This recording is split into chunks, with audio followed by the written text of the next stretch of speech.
Pas disa zvarritjeve të procesit punimeve, ka nisur të marrë formë trotuari në rrugën e Shirokës. Aktualisht firma po punon për shtrimin e trotuarit, gjithashtu dhe me vendosjen e parmakëve të rinj. Ky investim pritet përfundojë brenda një kohe të shkurtër. Vjen puna për ndërtimin e trotuarit në rrugën e Shirokës. Pas vendosjes së përdorave po punohet me shtrimin e asfaltit, gjithashtu dhe vendosjen e parmakëve.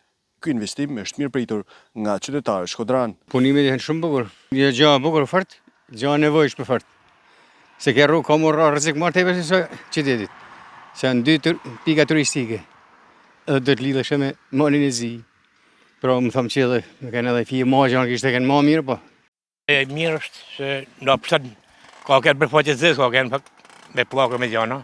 Ta shumë do bo mirë, po shofim që po bëhet me këtë në poshtë. Ndërtimi i këtij trotuari do të bëhet mundur që qytetarët të lëvizin më të sigurt dhe më shpejt drejt Shirokës. Ky investim është pjesë e rikualifikimit të bregut të liçenit të Shkodrës, ku po punohet në disa drejtime, siç është ndërtimi i segmentit Shirok-Zogaj dhe lidhja me pikën kufitare Skje.